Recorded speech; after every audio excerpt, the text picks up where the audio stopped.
A very good morning to all of you. Today we are going to continue our syllabus, next chapter, that is blood. Okay, so what is blood? जैसे कि हमने previous practical में जितने भी हमने perform किए उसमें हमने पढ़ा था हेमेटोलॉजिकल स्टडीज़. ओके, सो हेमेटोलॉजिकल स्टडीज़ और नेक्स्ट उसका ही दूसरा नाम होता है सेरेटोलॉजी. ओके, सेरोलॉजी और हेमेटोलॉजी दोनों भी स्टडी सेम है जिसके अंदर हम ब्लड की स्टडी करते हैं. ओके, तो उसको हम क्या बोलते हैं? ब्लड की स्टडी करने को हेमेटोलॉजी और दूसरा नाम होता है उसका सेरोलॉजी. ओके, तो जब भी हम ब्लड की स्टडी करते हैं तो उस स्टडी को हम क्या बोलते हैं? हेमेटोलॉजिकल स्टडीज़ और सेरोलॉजिकल स्टडीज़. ओके, सो जितने भी हमारे प्रैक्टिकल हुए ओके उसमें हमने डिस्कस किया था कि ब्लड क्या होता है. ओके, उसकी कंपोजिशन के बारे में देखा था कि उसके कंपोजिशन क्या क्या होते हैं. ओके, बट हमको पढ़ना है अभी थियरी में, सो हमको डिटेल जाना है थोड़ा. सो हम सभी को पता है कि ब्लड क्या होता है. So blood is a fluid connective tissue that circulate in the body through the vein, vessels and capillary. Okay, so हमको पता है कि जो ब्लड है वो फ्लूइड है कनेक्टिव टिश्यू का, जो कि हमारी बॉडी के अंदर सर्कुलेट होता है. किसके ज़रिए? हमारी नसों के ज़रिए, वेन्स के ज़रिए, वेसल्स के ज़रिए और कैपिलरीज के थ्रू वो पूरी बॉडी के अंदर सर्कुलेट होता है. ओके, बट ब्लड सर्कुलेट होता है ये हमको किसने बताया? सो 1628 के अंदर एक साइंटिस्ट थे, फिजियोलॉजिस्ट थे, जिनका नाम था विलियम हार्वे. तो इन्होंने बहुत सालों की स्टडीज़ के बाद हमको ये डिस्कवर किया, ये प्रपोज किया कि जो ब्लड होता है ओके वो पूरी बॉडी के अंदर सर्कुलेट होता है. ओके, पूरी बॉडी के अंदर ये सर्कुलेट होता है. मीन्स उन्होंने हमको प्रपोज किया कि हमारी बॉडी के अंदर सर्कुलेटरी सिस्टम्स होता है जिसके अंदर ब्लड पूरी बॉडी के अंदर सर्कुलेट होता है. ओके, जिसका डिफरेंट फंक्शंस होते हैं. जैसे कि हमने डिस्कस किया था कि वो ऑक्सीजन को कैरी करता है, फिर पूरे होल बॉडी के ऑर्गन्स तक ऑक्सीजन को वो सप्लाई करता है. ओके, और जो वेस्ट मटेरियल होता है टिश्यू CO2 वगैरह को वो लंग्स में लाता है और लंग्स CO2 को एक्सेल कर देता है. ओके, तो ये मेजर फंक्शंस होता है ब्लड का. ओके, जिसका जो pH होता है हमारे ब्लड का वो 7.4 होता है. ओके, बट मेल और फीमेल के अंदर ब्लड की जो अमाउंट होती है ओके वो वैरी होती थोड़ी. मीन्स मेल के अंदर ब्लड ज़्यादा होता है ओके, बट फीमेल के अंदर ब्लड कम होता है. जैसा कि जो ब्लड होता है वो मेल के अंदर 5 लीटर से 5.5 लीटर होता है और फीमेल में 4.5 to 5 लीटर होता है. ओके, सो ये किस वजह से होता है? उसका एक मेजर रीज़न ये है मीन्स कि जो मेल्स होते हैं ओके तो उनके अंदर जो हीमोग्लोबिन की जो लेवल्स होती है वो वुमेन से फीमेल से ज़्यादा होती है, और जो फीमेल होती है उसके अंदर हीमोग्लोबिन की लेवल कम होती है. ओके, सो ये रीज़न है जिसकी वजह से मीन्स फीमेल में ब्लड कम होता है. वो कैसे? कि हीमोग्लोबिन के अंदर एक कंटेंट्स होता है उसका जिसको जो आयरन होता है. ओके, तो आयरन की मीन्स हीमोग्लोबिन की डिफिशियंसी होती है फीमेल में, जिसकी वजह से आयरन कम होता है. ओके, तो उसकी वजह से फीमेल के अंदर ब्लड कम होता है. बट जो मेल्स होते हैं उनके अंदर हीमोग्लोबिन की लेवल ज़्यादा होती है, जिसकी वजह से उनके अंदर आयरन भी ज़्यादा होता है, जिसकी वजह से मेल में जो ब्लड होता है वो एज कम्पेयर टू फीमेल ज़्यादा होता है. ओके, तो ये एक रीज़न है उसका कि आयरन की डिफिशियंसी की वजह से मीन्स हीमोग्लोबिन कम होने की वजह से आयरन भी कम होगा, जिसकी वजह से फीमेल के अंदर ब्लड कम होता है. ओके, सो नेक्स्ट आता है फिर फॉर्मेशंस ऑफ ब्लड. तो फॉर्मेशन जो ब्लड होता है हमारा वो जो बनता है उसको फॉर्मेशन ऑफ ब्लड. तो ये हमारा जो ब्लड है वो जो भी अडल्ट होते हैं, जैसे कि हम अडल्ट हैं तो हम में जो ब्लड जो सेल्स बनते हैं ब्लड सेल्स ओके, तो वो हमारे बोन मैरो के अंदर बनते हैं. मीन्स जो भी हमारे जो सरफेस होती है बोन्स की, जैसे कि जो बड़ी बड़ी जो बोन्स है हमारी बॉडी के अंदर, उसकी जो सरफेस है, ओके, जैसे कि फीमर्स है, वो उसकी जो सरफेस है वहाँ पर बनता है वो बोन मैरो। मीन्स जैसे आप मीट खाते होंगे तो आपने देखा होंगे जो हड्डी के अंदर ऐसे बारीक बारीक सुराख होते हैं बोन्स के अंदर, तो वहाँ पर हमारा ब्लड बनता है, ब्लड के सेल्स बनते हैं, वो होता है बोन मैरो वहाँ पे, ओके। तो बोन्स के अंदर हमारे जो ब्लड है और ब्लड के जो सेल्स है वो वहाँ पर बनते हैं, ओके। बट जो न्यूनेटल्स होते हैं, जो एम्ब्रियो होते हैं, जो के मीन्स जो चिल्ड्रंस होते हैं, जो बच्चे होते हैं जो कि पैदा नहीं हुए होते, जिनको हम बोलते हैं जो एम्ब्रियो में होते हैं, ओके, वोम्ब में होते हैं, ओके, जिसको हिंदी में भ्रूण बोलते हैं उसको, ओके। तो उनमें जो ब्लड का जो फॉर्मेशंस होता है वो लीवर में होता है और मीजोडर्म के अंदर होता है, ओके। देन नेक्स्ट हम बात करेंगे जो ब्लड का जो स्टोरेज होता है, मीन्स ब्लड कहाँ पर स्टोर होता है, ओके। तो जो भी ब्लड होता है हमारी बॉडी के अंदर, वो हमारी बॉडी के जो स्प्लीन होता है, जिसको हम बोलते हैं तिल्ली, वहाँ पर ब्लड स्टोर होता है। तो जो भी स्प्लीन होता है हमारा, उसको हम बोलते हैं ब्लड बैंक, जहाँ पर हमारा ब्लड स्टोर रहता है, ओके। बट जितना भी उसका लाइफ स्पैन होता है ब्लड का, आफ्टर 21 डेज के बाद वो डिस्टर्ब हो जाता है, मीन्स उसकी लाइफ ख़त्म हो जाती है, तो वो ख़त्म हो जाता है, तो वो एक वेस्ट मटेरियल बन जाता है। तो जब स्प्लीन का ही काम ये होता है कि वहाँ पर जाके वो मीन्स ख़त्म हो जाता है, ओके। जिसको स्प्लीन को दूसरे हम बोलते हैं ग्रेवयार्ड, मीन्स वो हमारे आरबीसी का कब्रस्तान भी होता है। मीन्स जो भी डिस्ट्रॉय हो जाते हैं हमारे, जो भी मतलब ख़राब हो जाते हैं आरबीसी, ओके, उनकी लाइफ स्पैन ख़त्म होने के बाद, तो वहाँ पर वो डिस्ट्रॉय हो जाते हैं स्प्लीन में जाके, और वो वेस्ट मटेरियल करके बाहर बॉडी के एक्सक्रीट हो जाते हैं, ओके।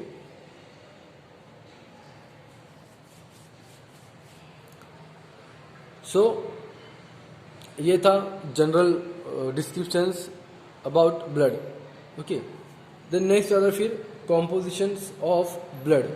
सो ब्लड का जो कॉम्पोजिशन होता है वो ऐसा होता है कि जो भी हमारा ब्लड होता है वो हमको पता है कि वो फ्लूइड होता है, ओके, जिसके अंदर जो प्लाज्मा होता है, जो ब्लड का कॉम्पोजिशन होता है हमारा, उसके अंदर प्लाज्मा होता है 60% और 40% कॉर्पल्स होते हैं, जो कि सॉलिड मटेरियल्स होता है हमारा ब्लड का, ओके। तो जो प्लाज्मा होता है, हमारे जो ब्लड होता है वो थोड़ा मीन्स थोड़ा विस्कस होता है, मीन्स एज कम्पेयर टू अगर वाटर बात करें तो जो हमारा ब्लड होता है थोड़ा विस्कस होता है। तो हमारा खून पतला भी होता है, तो वो किस वजह से पतला होता है कि उसके अंदर 40% मीन्स 60% प्लाज्मा होता है, ओके। और जिसके अंदर जो भी हमारे सेल्स होते हैं वो प्लाज्मा के अंदर सस्पेंडेड होते हैं, जिसको हम बोलते हैं इंट्रासेलुलर फ्लूइड प्लाज्मा को, ओके।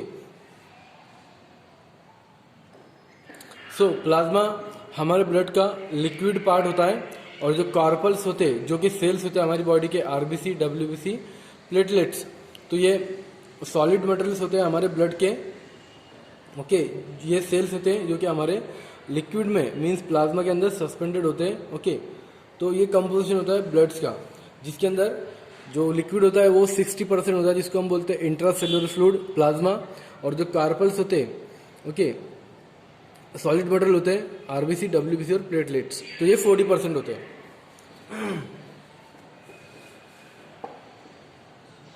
सो पहले हम देखेंगे प्लाज्मा क्या होता है, ओके।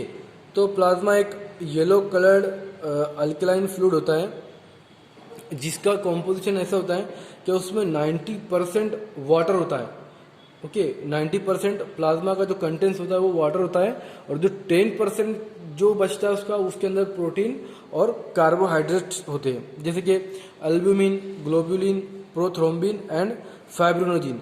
ये सब प्रोटीन्स होते हैं जो कि प्लाज्मा के अंदर प्रेजेंट होते हैं, ओके। और 90% उसमें उसका जो कॉम्पोजिशन होता है वो वाटर होता है, ओके।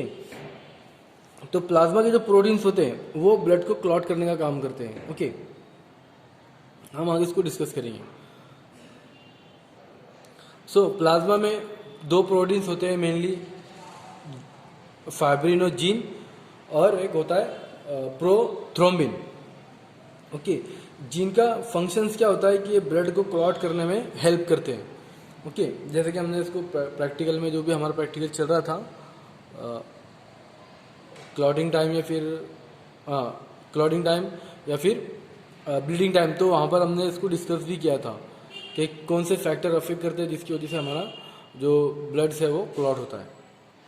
ओके, सो प्लाज्मा के अंदर उसका जो कॉम्पोजिशन होता है वो 90% वाटर होता है और 10% प्रोटीन्स होते हैं उसके अंदर और कार्बोहाइड्रेट्स होते हैं। ओके, तो जो उसकी जो प्रोटीन्स होते हैं वो फाइब्रोनोजिन होते हैं, प्रोथ्रोम्बिन होते हैं, अल्ब्यूमिन होते हैं और ग्लोब्यूलिन होते हैं।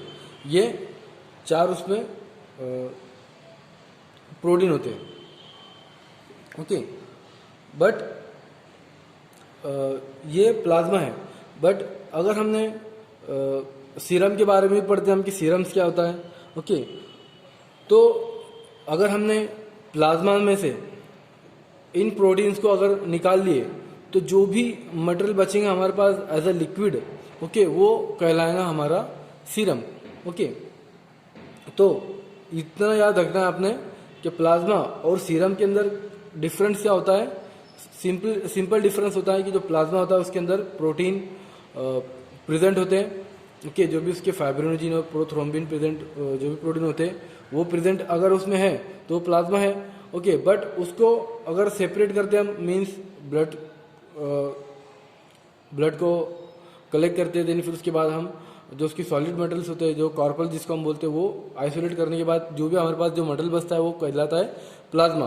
ओके, सिर्फ लिक्विड मटेरियल होता है पर उसके अंदर उसके प्रोटीन प्रेजेंट होते हैं। ओके, तो देन फिर हमको प्लाज्मा से सीरम आइसोलेट करना होता है, मीन्स ब्लड के लिक्विड पार्ट से हमको सीरम सेपरेट करना होता है। तो हमको सिंपली उसमें करना क्या होता है कि जो भी उसके अंदर जो प्रोटीन होते हैं वो अगर हमने उसमें से निकाल लिए, ओके, तो जो भी हमारे पास जो लिक्विड बचता है वो उसको हम कहते हैं सीरम, जिसको हम डायग्नोसिस के लिए हम यूज़ करते हैं। जैसे कि जो भी टेस्टिंग होती है, ओके, लैबोरेटरीज के अंदर, तो वो सीरम के थ्रू हम टेस्टिंग करते हैं। ओके, तो सीरम को हम ऐसे सेपरेट करते हैं। ओके, देन नेक्स्ट आता है फंक्शंस ऑफ प्लाज्मा। ओके, तो प्लाज्मा के फंक्शंस क्या क्या होते हैं।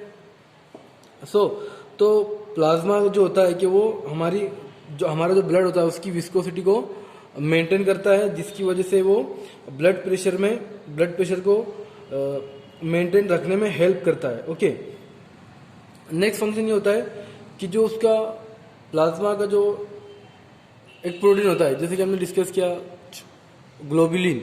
ओके, तो प्लाज्मा ग्लोबुलिन जो प्रोटीन होता है, ओके, वो एंटीबॉडीज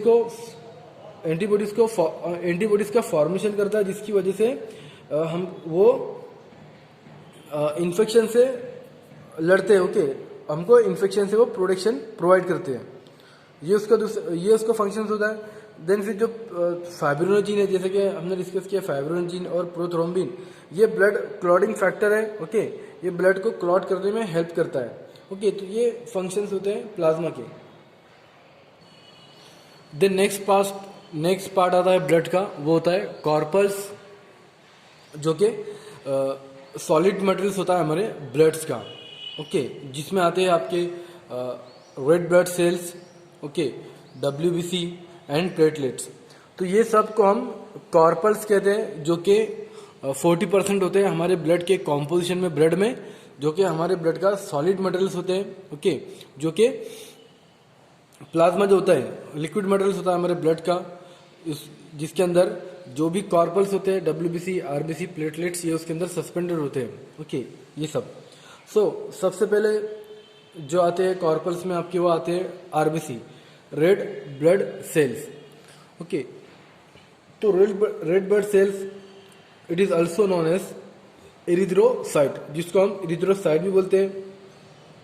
और red blood cells smaller circular, concave, biconcave, disc shape cells होते हैं जो कि प्लाज्मा के अंदर सस्पेंड होते हैं, और इनका जो कलर होता है ओके, जो कि अपीयर करते हैं, मीन्स हमको दिखते हैं रेड कलर के होते हैं ये आरबीसी। बट इनके जो नंबर्स होते हैं ये अकॉर्डिंग टू एज, सेक्स और पेशेंट्स की फिजियोलॉजिकल कंडीशंस के हिसाब से, उसकी बॉडी की कंडीशंस के हिसाब से सब में डिफरेंट होते हैं ओके। मेल के अंदर इसकी जो नंबर होते हैं आरबीसी के वो अलग होते हैं, फीमेल में अलग होते हैं, चिल्ड्रंस में अलग होते हैं, ओल्ड पीपल में अलग होते हैं ओके। तो जो अडल्ट मेल होते हैं उनके अंदर जो आरबीसी की जो नॉर्मल जो रेंज होती है कितनी होती है, 5 to 5.5 मिलियन तक के उसकी रेंज होती है आरबीसी की अडल्ट मेल के अंदर ओके। 5 to 5.5 मिलियन पर क्यूबिक एमएम ओके, इतनी उसकी रेंज होती है एक अडल्ट के अंदर। बट अगर फीमेल की बात करें हम, तो फीमेल के अंदर इसकी जो रेंज होती है ओके, तो ये कितनी होती है 4 to 4.5 मिलियन पर क्यूबिक एमएम, इतना वो फीमेल के अंदर होते हैं आरबीसी ओके। बट जो एरिथ्रोसाइट्स होते हैं, जो रेड ब्लड सेल्स होते हैं, वो मीन्स जो अडल्ट होते हैं उनके अंदर वो उनका जो फॉर्मेशन होता है वो प्रोड्यूस होते हैं, तो वो बोन मैरो के अंदर प्रोड्यूस होते हैं अडल्ट के अंदर। जैसे कि हम अडल्ट है, फीमेल, ओल्ड, ये सब जितने भी अडल्ट है उनके अंदर ये बोन मैरो के अंदर, जो कि हमारी हड्डियों के अंदर होता है, उसके अंदर प्रोड्यूस होते हैं। बट जो फोटल होता है ओके, जो कि वोम्ब में होता है बेबी, उसके अंदर जो इरिथ्रोसाइट प्रोड्यूस होते हैं, जो भी फॉर्मेशन होता है वो लीवर के अंदर होता है ओके। और आफ्टर बर्थ वो बोन मैरो के अंदर प्रोड्यूस होते हैं इरिथ्रोसाइट रेड ब्लड सेल्स। जैसा कि जो बोन, जैसे कि जो हमारी हड्डी होती है, स्टर्नम, स्कल्स, रिब्स और वर्टेब्री के जो वो होते हैं, क्या बोलते हैं उसको, एक्सट्रीमिटी जो होती है, जो क्या बोलते हैं, बोन की जो सरफेस होती है ओके, तो उसके अंदर सब बारीक बारीक जो सुराख होते हैं वहाँ पर वो प्रोड्यूस होता है मेरे erythrocytes red blood cells okay. तो ये जो प्रोसेस होती है फॉर्मेशंस ऑफ आरबीसी या रेड ब्लड सेल्स जो कि बोन मैरो में होती है, हम उसको बोलते हैं इरिथ्रोपोइसिस ओके। ऐसी प्रोसेस होती है जिसके अंदर रेड ब्लड सेल्स या इरिथ्रोसाइट जिसको हम बोलते हैं उसका बोन मैरो के अंदर फॉर्मेशन होता है, वो एक प्रोसेस होती है जिसको हम बोलते हैं इरिथ्रोसाइट्स ओके। इतना याद रखना, इरिथ्रोपोइसिस ओके, ये एक प्रोसेस होती है। बट जो इरिथ्रोसाइट्स होते हैं, जो आरबीसी होते हैं, वो एक मास होता है हीमोग्लोबिन का, जो कि एक मेम्ब्रेन के अंदर इनक्लोज्ड होता है, एक मेम्ब्रेन के अंदर होता है जिसको हम बोलते हैं स्ट्रोमेटा ओके। बट आरबीसी के अंदर हीमोग्लोबिन होता है ओके, हम सभी को पता है उसका अलग फंक्शंस होता है। सो हीमोग्लोबिन क्या होता है, हीमोग्लोबिन एक कॉम्प्लेक्स प्रोटीन होता है जिसका एक हाई मोलिकुलर वेट होता है ओके, जिसके अंदर एक प्रोटीन होता है, प्रोटीन मटेरियल होता है जिसको हम बोलते हैं ग्लोबिन ओके, और एक नॉन प्रोटीन मटेरियल होता है जो कि होता है हीम। तो ये दो मटेरियल से मिलकर बना होता है हीमोग्लोबिन ओके। तो जो हीमोग्लोबिन का जो कंपोनेंट होता है हीम, उसके अंदर होता है आयरन, जो कि हीमोग्लोबिन को रेड कलर देने का काम करता है ओके। और आरबीसी को कलर देने का भी वो काम करता है।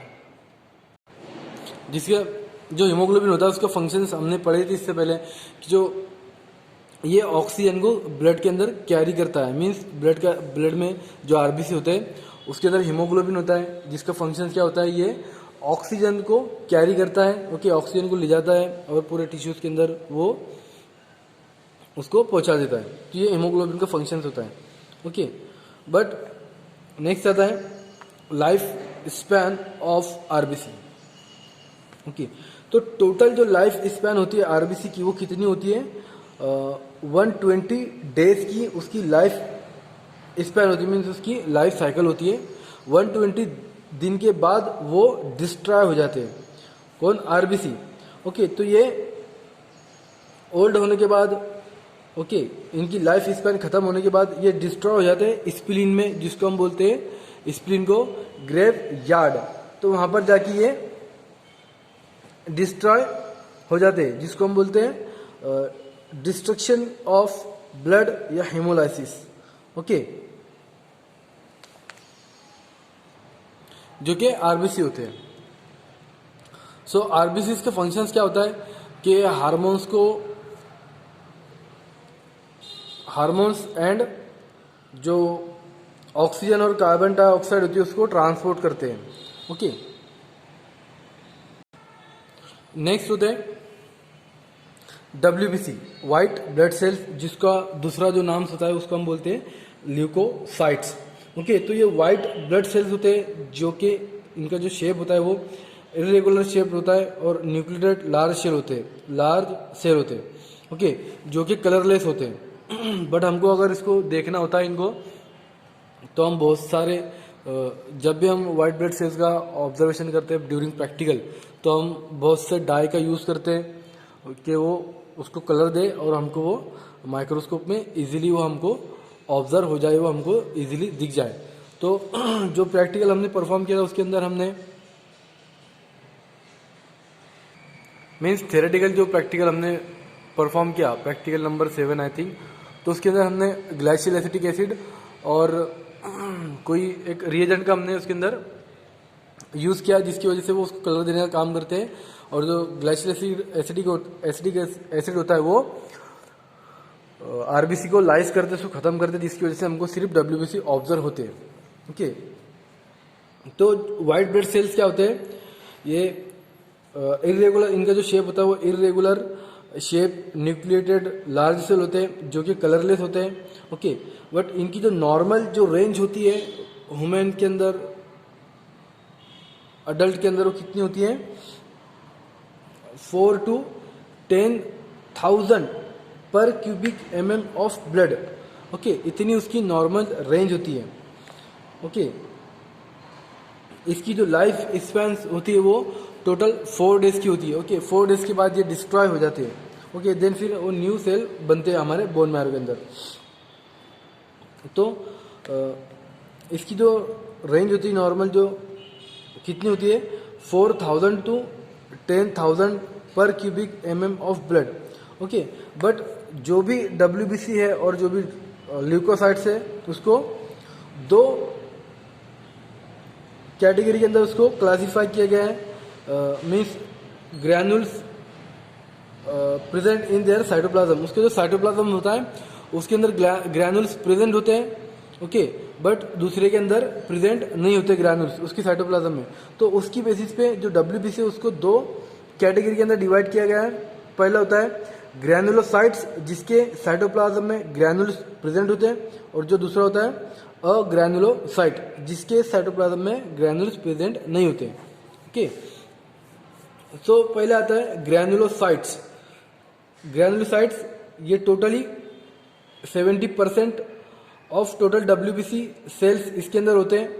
ओके, मीन्स जो भी व्हाइट ब्लड सेल्स होते हैं तो ग्रैनुलोसाइट्स टोटल उसके अंदर 75% होते हैं। ओके, और ये जो सेल्स होते हैं ये बोन मैरो के अंदर ग्रो होते हैं, जिसके साइटोप्लाज्म में ग्रैनुल्स प्रेजेंट होता है। ओके, उसको हम बोलते हैं ग्रैनुलोसाइट्स।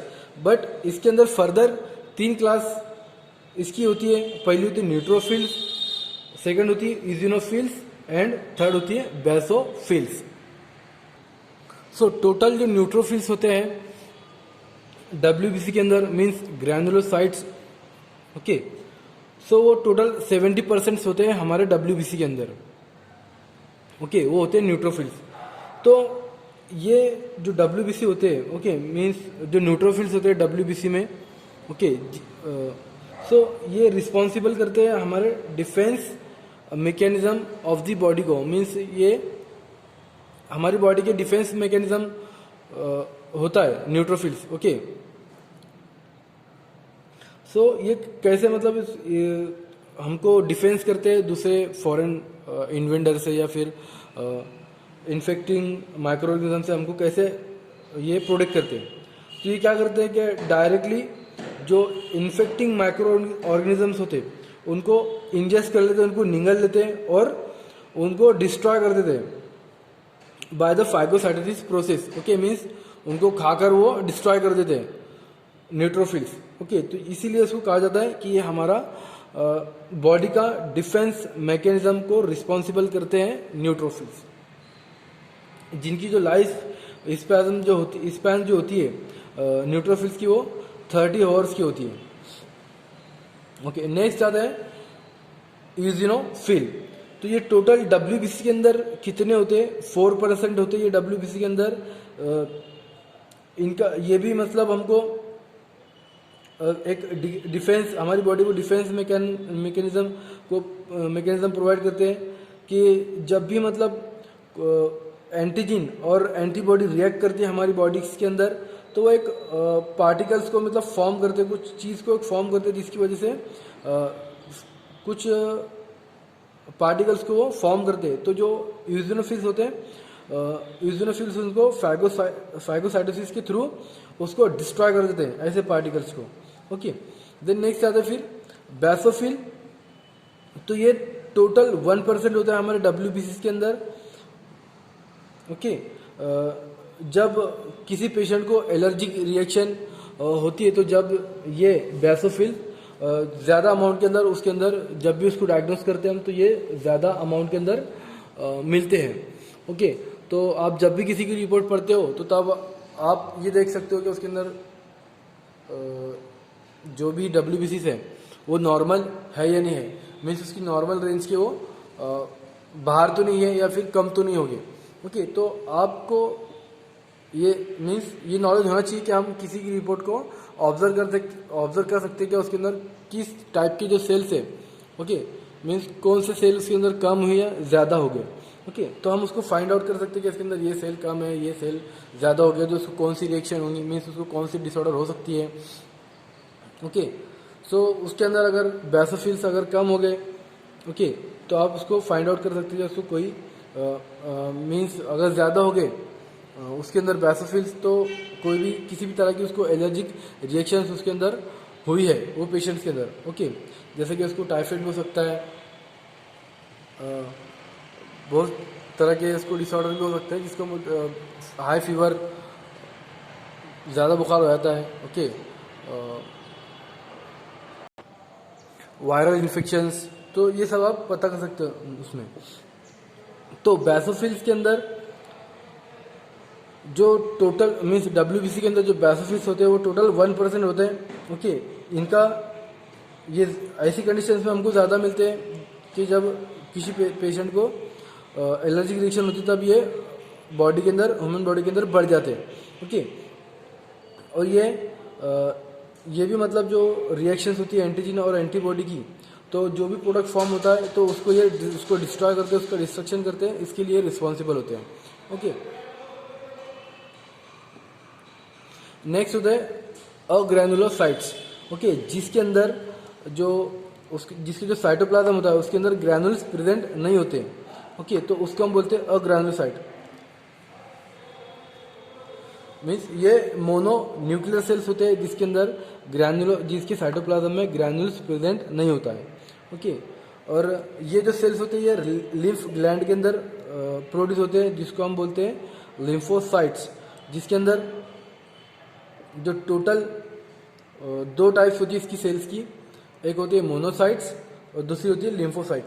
तो जो मोनोसाइट्स होते हैं ये टोटल 2% होता है डब्ल्यूबीसी के अंदर, और जो लिम्फोसाइट्स होते हैं ये टोटल 23% होते हैं डब्ल्यूबीसी के अंदर। ओके, बट जो लिम्फोसाइट्स होते हैं जो 23% होते हैं उनका जो फंक्शन होता है क्या करते हैं, ये हमारे इम्यूनिटी को डेवलप करते हैं। ओके, फॉरेन सब्सटेंस के अगेंस्ट में, और जो माइक्रो ऑर्गेनिजम्स होते हैं ओके जो भी हमारी बॉडी पे अटैक करते हैं उनके अगेंस्ट के अंदर ये इम्यूनिटी को डेवलप करते हैं। कौन से? लिम्फोसाइट्स। ओके, और जो मोनोसाइट्स होते हैं जो टोटल डब्ल्यूबीसी के अंदर 2% होते हैं, तो ये लार्ज होते हैं, लार्ज न्यूक्लियस होता है इसके अंदर, और ये लार्ज सेल होते हैं as compare to lymphocytes. Lymphocytes ये बड़े होते हैं, जिसका जो फंक्शंस होता है सेम एज न्यूट्रोफिल्स की जैसा इसका फंक्शन होता है। मीन्स जैसे ये इन्फेक्टिंग माइक्रो ऑर्गेनिज्म को डायरेक्ट फाइगोसाइटोसिस या फाइगोटिक एक्शन के थ्रू उनको डायरेक्ट डिस्ट्रॉय कर देता है। ओके, तो ये थे WBC के सेल। ओके, नेक्स्ट आता है फिर प्लेटलेट्स, जिसको हम बोलते हैं थ्रोम्बोसाइट्स। तो थ्रोम्बोसाइट्स जिसको हम प्लेटलेट्स बोलते हैं। ओके, तो उनकी जो टोटल जो रेंज होती है, मीन्स ब्लड के अंदर कितनी होती है, 3 to 4 लाख या 2 लाख उसकी रेंज होती है हमारे ब्लड के अंदर। बट उसकी जो लाइफ स्पैन जो होती है वो टोटल 7 डेज होती है। 7 डेज के बाद वो डिस्ट्रॉय हो जाते हैं, खराब हो जाते हैं। ओके, बट इनका जो मेन फंक्शन होता है कि ये हमारे ब्लड को क्लॉट करने के लिए हेल्प करते हैं, प्लेटलेट्स। ओके।